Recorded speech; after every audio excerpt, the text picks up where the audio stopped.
सुनो भाई, देखो लास्ट क्लास में हमारा जो टॉपिक चल रहा था वो था मेरे पास कि फंक्शंस ऑफ सेंट्रल बैंक था मेरे पास, इसको केंद्रीय बैंक के कार्य बोलते हैं, नॉर्मल सी बात है, ठीक है। सुन लो भाई, इसके अंदर तुम्हें पहला पॉइंट करवाया था मैंने, नोट जारी करना। मैं तुम्हें बताया था कि जो सरकार, जो मेरे पास आरबीआई होती है, ठीक है, आरबीआई नोट छापती है, और जो सरकार है ये फिर उनकी कोई सी अथॉरिटी, सरकार या फिर कोई सी उनकी ब्रांच हो गई, अथॉरिटी हो गई, मतलब इनकी कोई एक शाखा वो करती है भाई, सिक्के छापने का काम करती है, ठीक। उसके बाद नेक्स्ट मेरे पास था सरकार का जो बैंक है।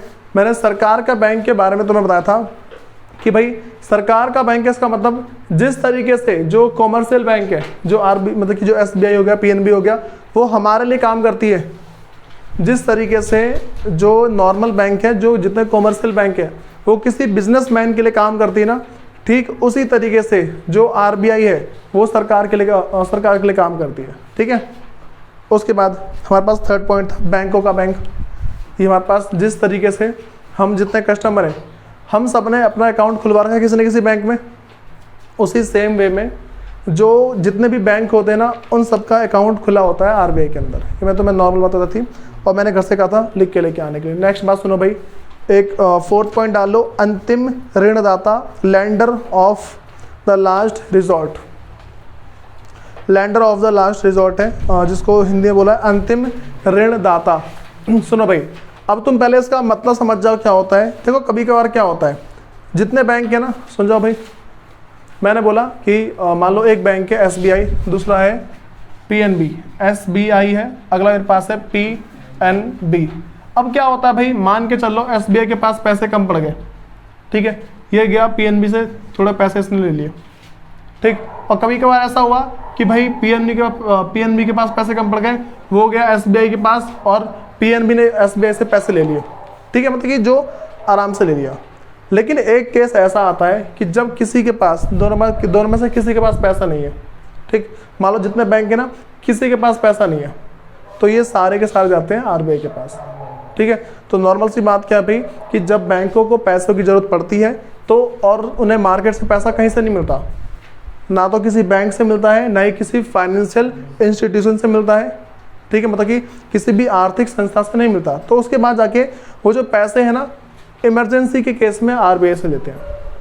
बात समझ में आ रही है, आरबीआई से लोन लेते हैं वो। अच्छा भाई एक बात और समझ जाओ कि आरबीआई से अगर वो लोन ले रहे हैं, हाँ भाई, आरबीआई के जो काम बताइए कौन कौन से आरबीआई काम है, आरबीआई के 2-3 काम बता दे। ठीक है, अगला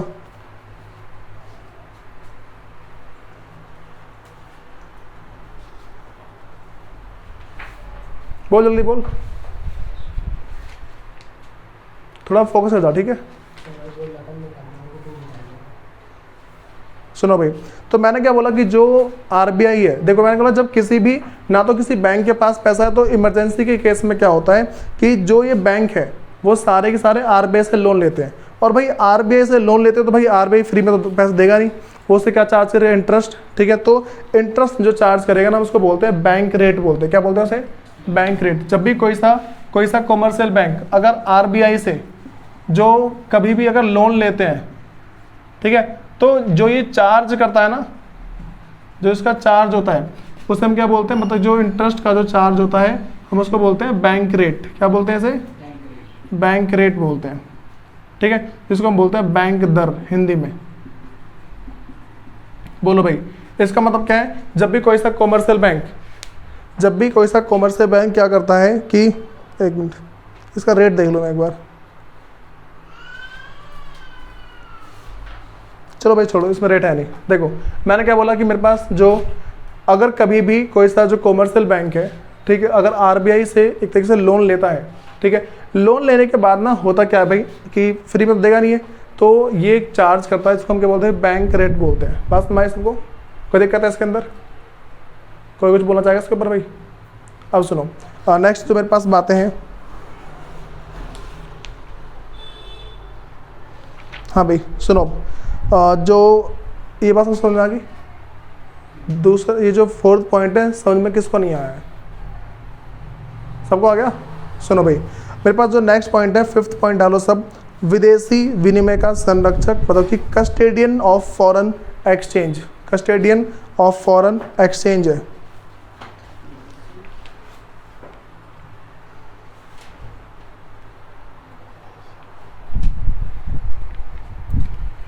लिखा पॉइंट सबने, विदेशी विनिमय का संरक्षक, विदेशी विनिमय का संरक्षक।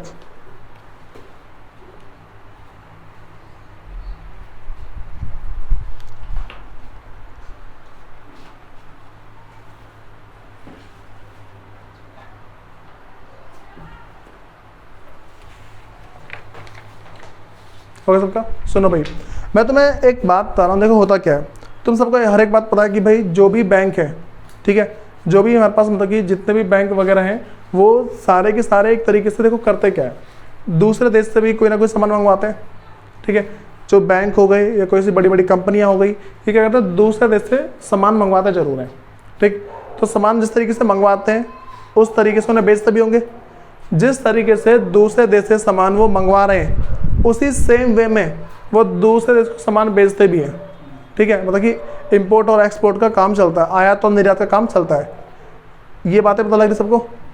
अब सुनो भाई, उसके बाद होता क्या है, जब आयात और निर्यात के ऐसे कार्य चल रहे होते हैं, जब भी हमारे देश की कोई सी भी एक कंपनी या फिर कोई सी फर्म किसी दूसरे देश में अगर कुछ सामान बेचती है, तो जो दूसरी जो कंट्री है ना, वो जो पेमेंट करती है अपनी करेंसी में करती है, ठीक। कब करती है? अपनी करेंसी में, अगर उनके पास हमारी करेंसी नहीं है तो, ठीक है, वरना वो बचा के रखते हैं करेंसी, ठीक है। एक बात ध्यान रख के चलना कि कोई सा भी एक देश अगर किसी एक देश की करेंसी किसी दूसरे देश के पास पहुंच जाती है, इसका मतलब ये देश खतरे में है अब, ठीक है, इस देश के पैसे की वैल्यू गिरनी शुरू हो जाती है। बस भाई, जब भी किसी एक देश की करेंसी किसी दूसरे देश में पहुंचती है, ठीक है, तो ये जो देश है ना, समझ रहे हो क्या बोल रहा हूँ मैं? यहाँ देखो, मेरे पास यहाँ पे इंडिया है, ठीक है, और ये मेरे पास मान लो अमेरिका है।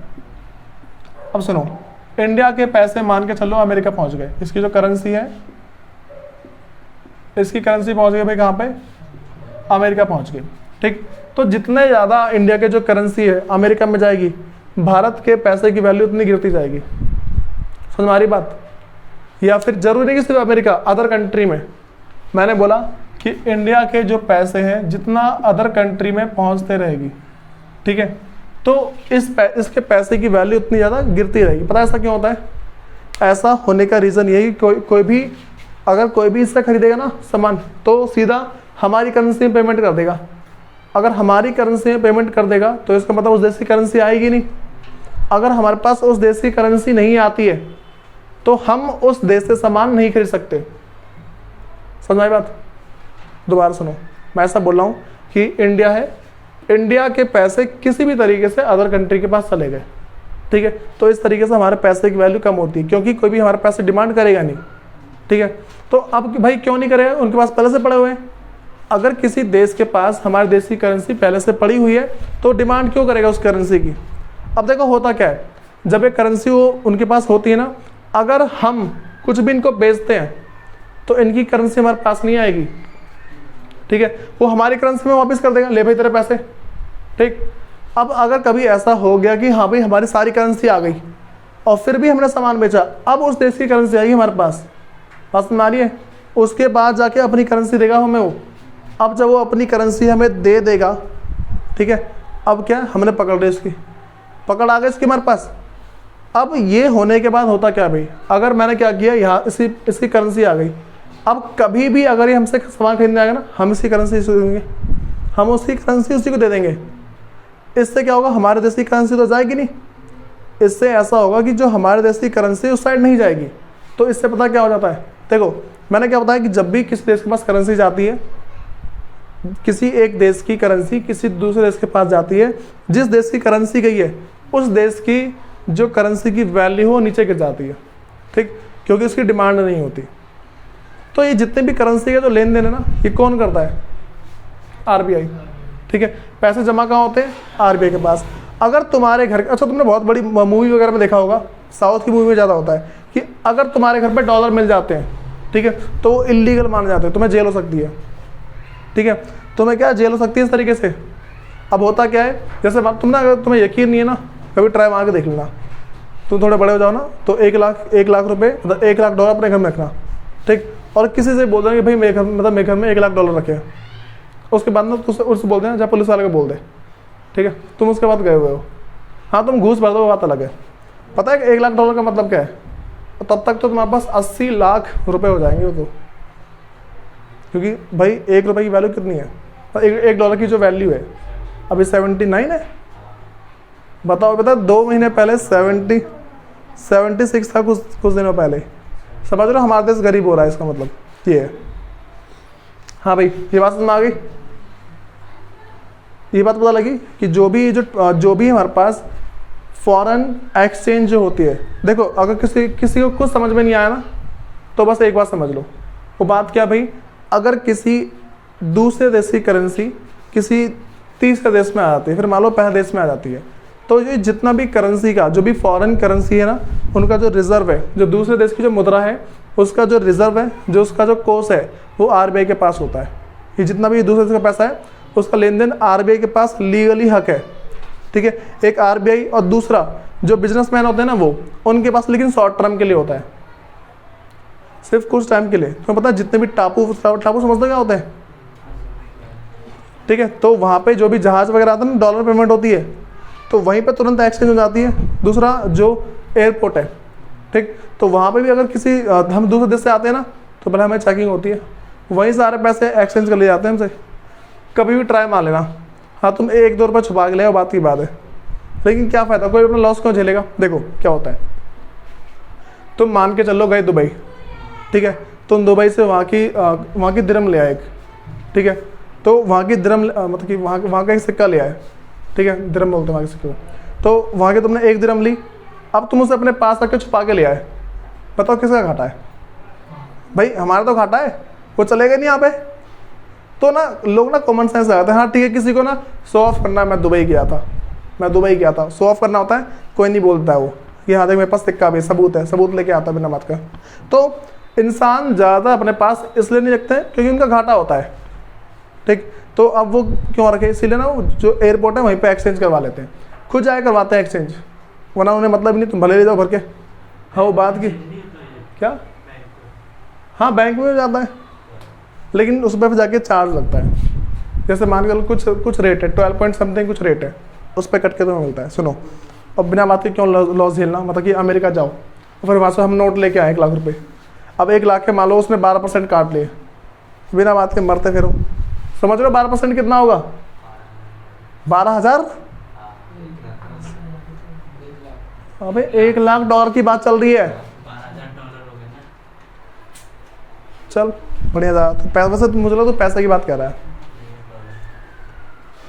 तूने क्या बोला? 12,000 डॉलर? 1 लाख डॉलर लेकर आए तो 12,000 डॉलर कटेंगे ना। पक्का ना? मैंने 12 पॉइंट कुछ कहा था। 12% कहा था। रिकॉर्डिंग हो रही, सुनाऊं दोबारा? बोल, शर्त लगा रहा है? 10 डॉलर की लगा ले। सुनो भाई, हाँ ये वाली बात तो लग गई। सुनो, नेक्स्ट हमारे पास है समाज शोधन गृह का कार्य। भाई ये थोड़ा दोबारा समझा रहा हूँ, मेरे पास क्लियरिंग हाउस फंक्शन है, जिसको इसमें दिक्कत थी मैं इसको दोबारा समझा रहा हूँ एक बार। भाई तुम्हें इसको हमेशा जब भी क्लियरिंग हाउस फंक्शन का इस फंक्शन की बात आ जाए ना, तो तुम्हें हमेशा एग्जाम्पल के थ्रू ही समझाना है। तो हमेशा लिखोगे कि this can be explain with the following example, ठीक है, मतलब कि इसको निम्न उदाहरण की सहायता से समझाया जा सकता है। यहाँ सुनो भाई, मान लो मेरे पास एक बैंक है PNB, ठीक है, दूसरा मेरे पास है SBI। अब क्या हुआ है भाई, PNB का एक चेक SBI के पास है 10,000 रुपये का, ठीक है, और SBI का एक चेक है 15,000 रुपये का, मान लो सिर्फ, ठीक है, कि 10,000 और 15,000 का है। तो अब पता क्या होगा, इन दोनों के चेक कहाँ पर क्लियर होंगे? बैंक में। समझ रहे हो क्या बोल रहा हूँ मैं? चलो मैं तुम्हें दूसरा, पहले तुम्हें एक जिंदा इंसान का एग्जाम्पल देता हूँ। मान लो एक मैं हूँ, ठीक है, दूसरा मेरा दोस्त है, ठीक है। तो अब मैंने क्या किया कि मैंने एक चेक लिखा, ठीक, मैंने उसको दे दिया, ये ले। उसने एक चेक लिखा, उसने मेरे को दे दिया। मेरा चेक था मान लो 20,000 का, उसका तो मान लो 18,000 का। तो इस कायदे से मेरे पास, मतलब मेरे पास से कितने रुपए जाना चाहिए? 2,000 रुपये चले जाना चाहिए, ऐसे ही तो होगा। तो इसको वो मान के चलो कि ये कौन कर सकता है? अगर दोनों का बैंक सेम होगा, हो जाएगा आराम से। बैंक वाला बोलेगा भाई ऐसा ऐसा, मैं सिर्फ 2000 तेरे में डाल दे रहा हूँ, ख़त्म कर, ऐसे तो होगा। लेकिन ऐसा एक्चुअल में होता नहीं है, वो ट्रांजैक्शन दिखानी पड़ती है, ठीक है, और दिखाते भी हैं ट्रांजैक्शन। वो कोई तुम्हें कैश थोड़ी ना दे रहे। बैंक ने अगर तुम्हें कैश दे दिया ना तो भाई बहुत बड़ी बात है, बैंक कैश नहीं देती तुम्हें, बैंक कैश देगी, बैंक का घाटा है, पता ना क्यों, आगे लोन कैसे देगी फिर वो। तुम्हें मैंने वही पता था कि भाई जो क्रेडिट मल्टीप्लायर की बात याद है, साख गुणक की बात, उसमें क्या होता है भाई, बैंक तो तुम 1000 रुपये दो, उसको 10,000 बना देती है वो, ठीक। तो यहाँ समझो, पीएनबी का 10,000 का चेक था एसबीआई के पास, ठीक है, और एसबीआई का किसके पास था, पीएनबी के पास। तो इन दोनों के चेक कहाँ जाएंगे, आरबीआई के पास, क्योंकि इनका बैंक तो आरबीआई है, ठीक है। पता है आरबीआई क्या बोलेगा, तुम क्यों बिना मतलब पागलपंती करो, मैं तुम में से किसी को कैश नहीं दे रहा। देखो पता क्या होगा, एक्चुअल में क्या होना चाहिए था, पीएनबी एसबीआई के पास चेक है, मतलब कि पीएनबी का चेक है एसबीआई के पास, तो एसबीआई लेके जाएगा इसको कहाँ पे, आरबीआई के पास। कहाँ लेके जाएगा इसको, आरबीआई के पास, ठीक है। फिर और जो पीएनबी के पास जो इसका चेक है वो कहाँ लेके जाएगा, आरबीआई के पास। दोनों कहाँ पहुँचेंगे, दोनों का चेक आरबीआई के पास जाएगा ना। आरबीआई बोलेगा मैं तुम्हें पैसे दे ही नहीं रहा, बस दिखा देगा, ले। आरबीआई दिखाएगा पीएनबी जो तूने चेक दिया था एसबीआई को, ठीक है, तेरे अकाउंट से काट के मैंने एसबीआई में डाल दिया, ठीक है। फिर जो आरबीआई है एसबीआई से बोलेगा जो तेरा चेक था इसके पास, मैंने उसको भी काट के डाल दिया, ठीक है, इस तरीके से बोलेगा वो। लेकिन वो सिर्फ एंट्री तो कर रहा है, कोई कैश थोड़ी नहीं दे रहा, कैश नहीं दे रहा ना वो। तो वो सिंपल सा जो 5,000 का चेक, बताओ अच्छा ये जो 5,000 रुपये एक्स्ट्रा है, जो 5,000 रुपये एक्स्ट्रा है, एसबीआई ने पीएनबी को दिया था ना अपना चेक, एसबीआई ने पीएनबी को अपना चेक दिया है। तो ये तुम समझ रहे हो क्या बोल रहा हूँ, अगर एसबीआई ने पीएनबी को दिया तो पैसे किसके पास आएंगे। अरे मैं कह रहा हूँ मैंने चेक लिखा तो मैं चेक तुम्हें दे दिया, तो पैसे किसके पास आएंगे, समझ रहे हो ना। तो वही चीज़ है, एसबीआई ने चेक लिखा तो कहाँ गया, पीएनबी के पास, ठीक है। तो नॉर्मल सी बात है, आरबीआई करेगा, तुम दोनों पागलबंदी करते रहो, मैं बस 2 एंट्री करूँगा और 5,000 रुपये इसके अकाउंट में डाल दूंगा। अब ये जो काम हुआ है ना, यही हमारे पास है, मतलब कि जिसको हम क्या बोलते हैं हिंदी में, समाशोधन गृह कार्य, और इंग्लिश में क्लियरिंग हाउस फंक्शन। इसमें दिक्कत किसको बताओ, एक बार मैं दोबारा बता दूंगा, लिखवा दो, डिट्टो बुक में ये एग्जाम्पल है सेम। हाँ बस ए और बी का डिफरेंस है, पीएनबी और एसबीआई, पढ़ लो यकीन नहीं हो रहा तो, ठीक है भाई। सुनो अब आ जाओ, सबसे इम्पोर्टेंट मेरे पास है साख का नियंत्रण। सुनो भाई, सबसे इम्पोर्टेंट मेरे पास अब नेक्स्ट बातें आती हैं ये वाली। भाई पहले सबको साख के बारे में पता है, जिसको हम बोलते हैं credit, control of credit, control of credit. किसको पता है इसके बारे में भाई, किसको नहीं पता, नहीं पता, साख के बारे में पता नहीं, पता क्रेडिट के बारे में बता भाई मेरा, क्या होता है क्रेडिट का मतलब, बताओ बताओ।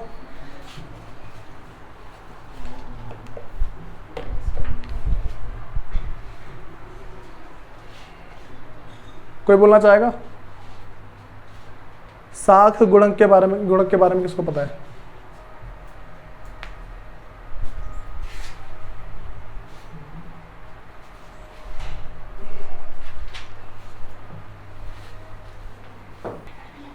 सुनो भाई, देखो जो तुम्हें हमारे पास जो टॉपिक है साख का नियंत्रण, जो कंट्रोल ऑफ क्रेडिट है, इसका मतलब क्या होता है भाई। सुनो, इसका साख यहाँ पे लोन है, क्या यहाँ पे लोन, ठीक है। मेरे पास क्या भाई, जो यहाँ पे क्रेडिट है ना, ये लोन है एक तरीके से। अब सुनो, हमारे पास तुम्हें पहले 2 बातें समझनी है। अगर तुम इसको समझ गए तो भाई ये मान लो थोड़ा अच्छा ज्ञान आ जाएगा तुम्हारे पास। सुनो, तुम्हें एक समझना है इन्फ्लेशन, समझना तुम्हें, जिसको बोलते हैं मुद्रास्फीति, ठीक है, जिसको, हाँ भाई अच्छा इन्फ्लेशन के बारे में यहाँ पे किसको पता है, पता क्या होता है, बढ़ जाना, हाँ तुम बोला सूरज। ये जब महंगाई होती है। अच्छा, एग्जाम्पल दोगे इस महंगाई के बढ़ने का।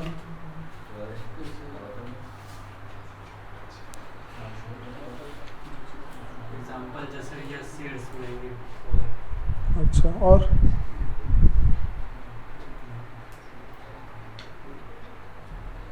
चलो भाई सुनो, यहाँ पे देख जाओ, मैं तो तुम्हें बता रहा हूँ भाई, मेरे पास जो टॉपिक है साख का नियंत्रण, इसमें दो बात समझनी है। पहले मेरे पास है इन्फ्लेशन, ठीक है, दूसरा मेरे पास है डिफ्लेशन।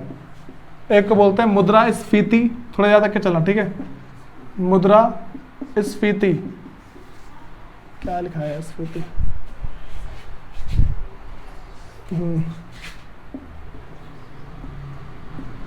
मुद्रा स्फीति, और दूसरे मेरे पास है मुद्रा अवस्फीति, मुद्रा अवस्फीति,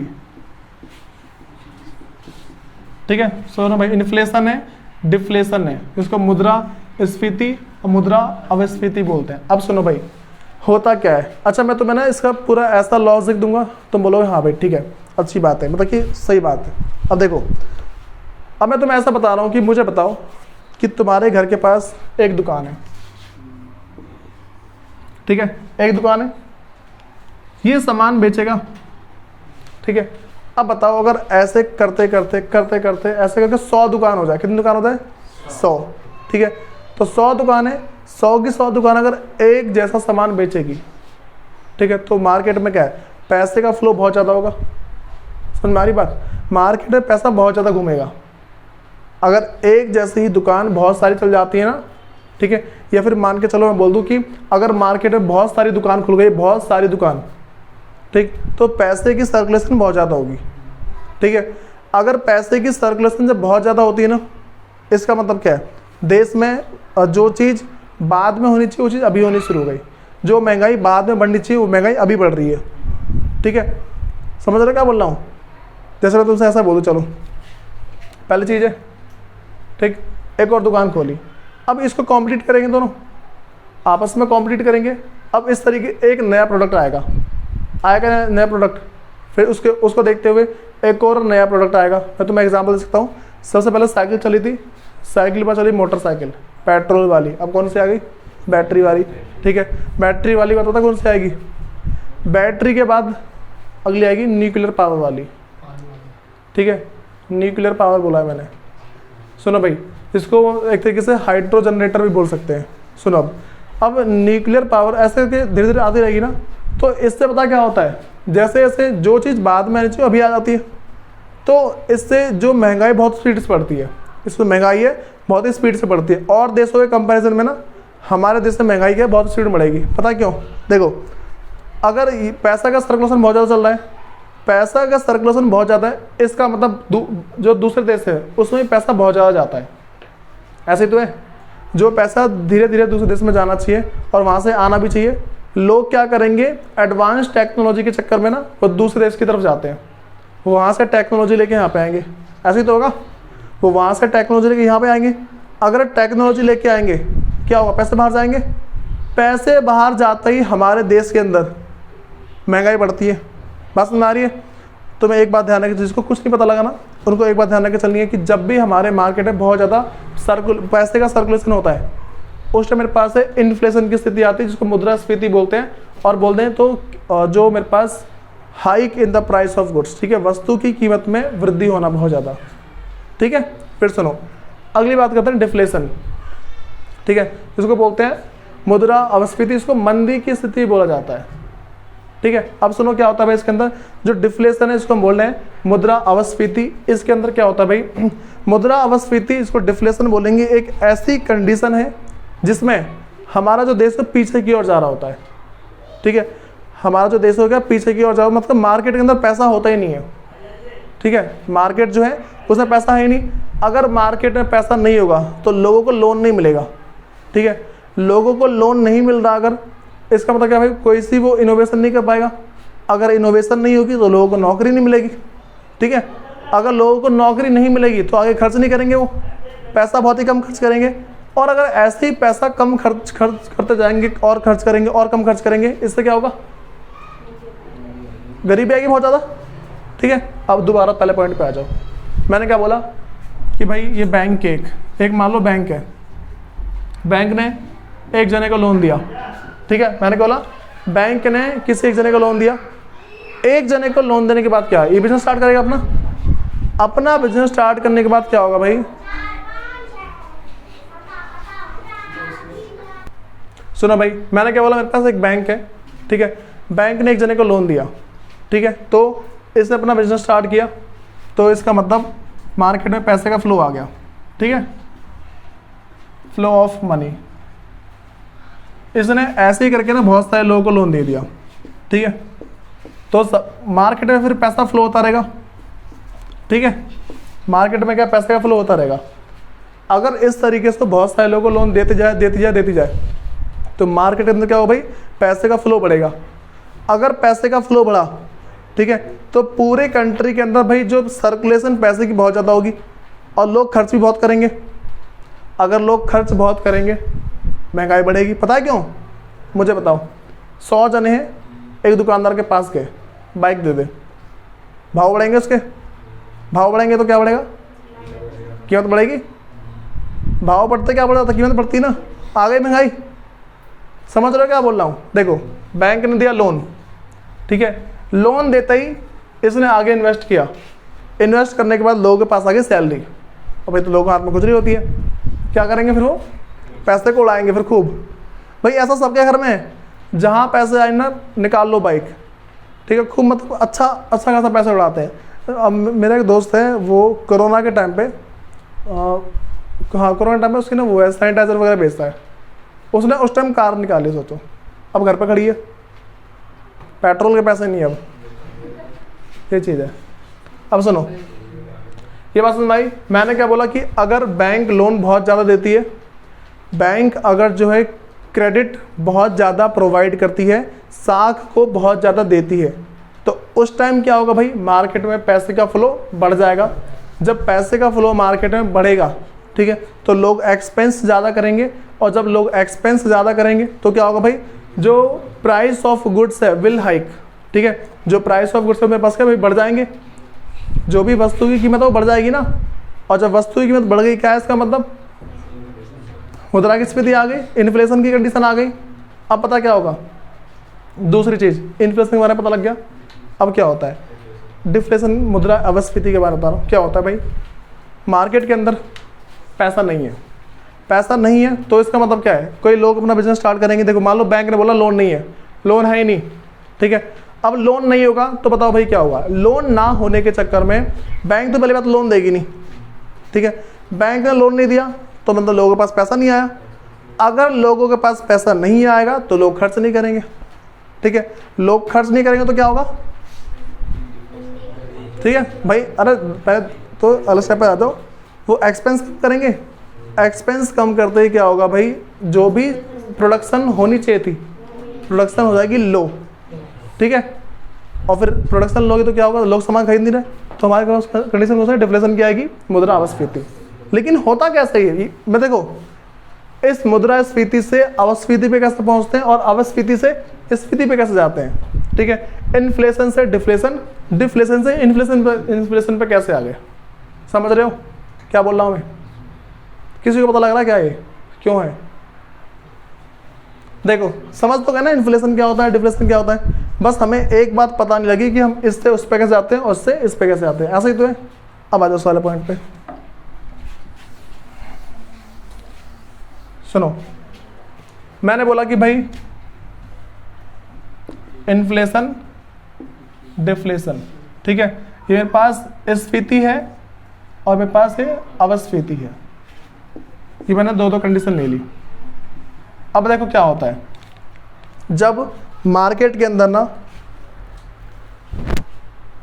सुनो भाई, जब मार्केट के अंदर क्या होता है, जब बहुत ही ज्यादा, सुनो भाई, मैंने क्या बोला कि जो मेरे पास मुद्रास्फीति है और अपस्फीति, इसके बारे में बता रहा हूँ कि इससे उस पर मतलब इसी को तो कंट्रोल बोलेंगे ना, कि कंट्रोल कैसे चलता है। अब सुनो भाई, मैंने क्या बोला कि सबसे पहली बात, मान लो जो बैंक, अच्छा बैंक के पास पैसा कहाँ से आता है, आरबीआई के पास पैसा आता है, आरबीआई के पास तो पैसा आता है ना बैंक के पास। सुनो, यही रही आरबीआई, आरबीआई ने पैसा पहले दे रखा था बैंकों को, ठीक है, आरबीआई ने बैंकों को पैसा दे रखा था। आरबीआई ने जब पैसा दिया, ठीक है, तो उसने दिया था कम रेट पे। किस पे दिया था भाई? कम रेट पे, ठीक है। जब आरबीआई ने पैसा दिया कम रेट में, सिर्फ अभी रेट को लेकर चल रहा हूँ मैं, सिर्फ रेट को लेकर चल रहा हूँ, और बहुत सारे फैक्टर हैं जिससे हम कंट्रोल कर सकते हैं क्रेडिट को। इसका बहुत तगड़ा टॉपिक आता है एग्जाम में, इसका पूरा टॉपिक आता है 4 से 6 मार्क्स का, समझना बहुत ज़्यादा जरूरी है।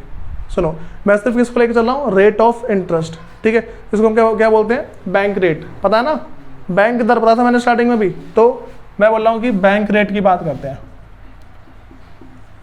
बैंक रेट है मेरे पास, जिसको बैंक दर बोल देंगे। अब सुनो, हुआ क्या, जब मेरे पास बैंक रेट थी कम, जब कम थी तो भाई जितने भी कॉमर्शियल बैंक है ना, जितने भी कॉमर्शियल बैंक है, जितने वाणिज्यिक बैंक है, उन सब ने भर भर के लोन लिया इनसे। रेट तो कम है ना, खूब सारा लोन ले लिया, ठीक। लोन लेने के बाद पता क्या हुआ, बैंक ने मार्केट में दिया, भाई बैंक पागल थोड़ी ना कि सिर्फ लोन लेके रख लेगी, बैंक ने लोन लिया, ठीक है। बैंक ने जैसे लोन लिया, लोन लेने के बाद उसने मार्केट में खूब सारा पैसा छोड़ दिया, बहुत सारे लोगों को लोन दे दिया। अब अगर बहुत सारे लोगों को लोन दे देगी वो, मार्केट में पैसा आ गया, मार्केट में पैसा आया, ठीक है। पैसा आने के बाद क्या हुआ, लोग खर्च करेंगे, ठीक है। खर्च करेंगे, क्या होगा भाई, महंगाई बढ़ेगी। कौन सी कंडीशन आ गई, मुद्रास्फीति, इन्फ्लेशन की, ठीक है, ये बात हुई। अब सरकार हो गई थोड़ी सी टेंशन में कि भाई हर एक चीज़ के प्राइस जो है ना बढ़ रहा है। अच्छा तुम्हें बताया अभी हर एक चीज़ की प्राइस कितनी तक बढ़ रही है, समझ रहे हो कौन सी कंडीशन है, इन्फ्लेशन है। अब सुनो भाई, इन्फ्लेशन की बात चल रही है, तो हम पहुंच गए पहले कहाँ पे, इन्फ्लेशन में पहुंच गए। अब ना आरबीआई बोलेगी भाई अब तो बहुत दिक्कत हो गई। अब आरबीआई बोलेगी, अब मैं इस पहले था रेट 10%, मान लो बैंक जो ये जो बैंक रेट ना 10% था, तो ये जो कॉमर्शियल बैंक थे, ये बिजनेस थे, जो बिजनेसमैन है उनसे चार्ज करते मान लो 15%। बात सुन भाई, जब बैंक रेट 10% था, जिसका फोकस हटेगा भूल जाना मैं क्या समझा रहा हूँ, कंफ्यूज है पता नहीं क्या बोल दिया मैंने। बैंक रेट था जब 10%, ठीक है। 10% के बाद ये जो कॉमर्शियल बैंक है ना, अच्छा कॉमर्शियल बैंक को 10% देना पड़ रहा है, कॉमर्शियल बैंक चार्ज करिए 15%, बिजनेसमैन से चार्ज करिए 15%। बिजनेसमैन से अगर वो 15% चार्ज कर रही है, ठीक है, उसके बाद क्या होगा, बैंक रेट बढ़ गया। अब मेरे पास जो बैंक रेट है बढ़ा, इससे इन्फ्लेशन आ गया ना मार्केट में, इससे इन्फ्लेशन आ गया। अब जैसे ही बैंक ने मतलब कि जो आरबीआई ने 10% से करते 25%, भाई इसको तो अपना हिस्सा चाहिए, इसको अपना हिस्सा चाहिए। ये बोलेगा भाई देख 15 है ना, 30% के हिसाब से दे दे तू। बिजनेसमैन बोलेगा बात ऐसी है, मैं कहीं जॉब कर लूँगा, तू बाहर में जा, मैं जा रहा हूँ खेती करने, ऐसे ही तो होगा ना। अब सुनेंगे वो बोलेगा ना चल तू दे दे कोई नहीं। मुझे बताओ 1 लाख का लोन लिया, 1 लाख के लोन पे कोई पागल है क्या 30,000 भरेगा हर महीने, कोई भर सकता है क्या? तो ये तो पागलबंदी होती है। मैं 10% में से बहुत ले लिया है, 2% 3% होता है। अब सुनो, तो क्या बोला मैंने, 25% कर दिया।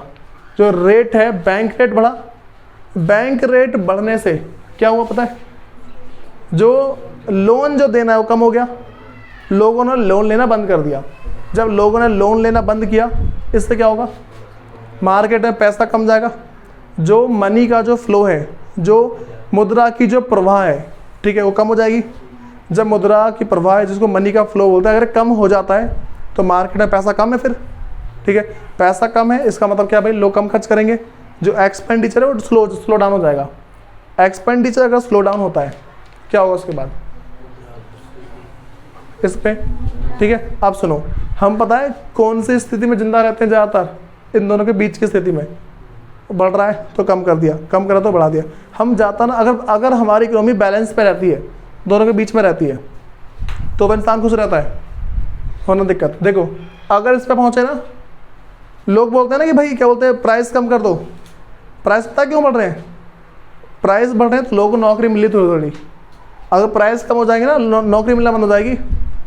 ये बोलते ना कि भाई मोदी ने प्राइस बढ़ा दिया, मोदी ने प्राइस बढ़ा दिया, वो इन्फ्लेशन जा रहा है, ठीक। डिप्रेशन में पहुंचेंगे ना तो नौकरी मिलना बंद हो जाएगी। अब जैसे मान लो लॉकडाउन है, लॉकडाउन में पूरा सामान सस्ता था एक्चुअल में, बस प्रोडक्शन नहीं होती, वो बात अलग है। तो ये मान लो एक तरीके से अलग कंडीशन है। अगर ऐसा हो जाए ना कि भाई लोग ना ज़बरदस्ती बोलो तो प्राइस कम कर, जहाँ प्राइस कम हुआ बिजनेसमैन को क्या चाहिए भाई, फ़ायदा। अगर बिजनेसमैन को फ़ायदा नहीं दिखेगा वो बिज़नेस बंद कर देगा। बिजनेस बंद करेगा, उसमें जो काम करने वाले लोग उसका असर गए, काम करने वाले लोग नहीं रहेंगे, फैक्ट्री चलेगी नहीं और काम करने को सैलरी मिलेगी नहीं, क्या खर्च करेंगे, लो भाई सस्ता कर दिया हमने। उसके बाद पता क्या बोलेंगे लोग, फिर लोग बोलेंगे तुम नौकरी तो दे नहीं रहे हो। लोग क्या बोलते हैं, तुम नौकरी नहीं दे रहे। भाई नौकरी तुम्हें कहाँ से दे, तुम्हें पहले सस्ता सामान चाहिए, ठीक है, उसके बाद तुम्हें नौकरी चाहिए। भाई थोड़ा बहुत ज्ञान मिल रहा है, ठीक, ये चीज़ तुम्हें पता होनी चाहिए। तुम्हारे घर वाला ना कितना बेकार मोदी है, ठीक है, तो तुम्हें पता, अच्छा हाँ ठीक है, मम्मी का तो काम ऐसे बोल रही है, अच्छी बात है, लेकिन हमें पता है।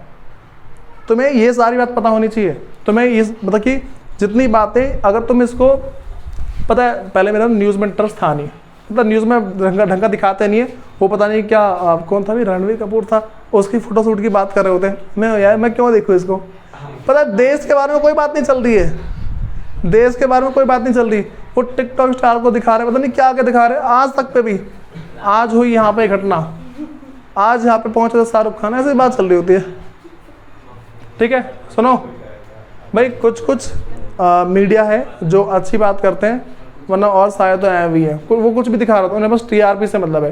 वो देखते हैं ट्रेंडिंग, ये क्या नाम है इसका, सिद्धू मूसेवाला, पूरा हर एक चैनल वही दिखा रहा था। जहाँ मैं बदलूँ चैनल, सिद्धू मूसेवाला ही चल रहा है। सिद्धू मूसेवाले का घर इतने इतने गज में बना, मुझे पता उसका घर के बारे में पता लगा कितने गज में है, या थोड़ी ना है, ठीक है। बस नारी क्या बोल रहा हूँ भाई, पहले तुम्हें ये सारी बात बतानी चाहिए, फिर थोड़ी देर में नेक्स्ट टॉपिक शुरू करता हूँ, ठीक है।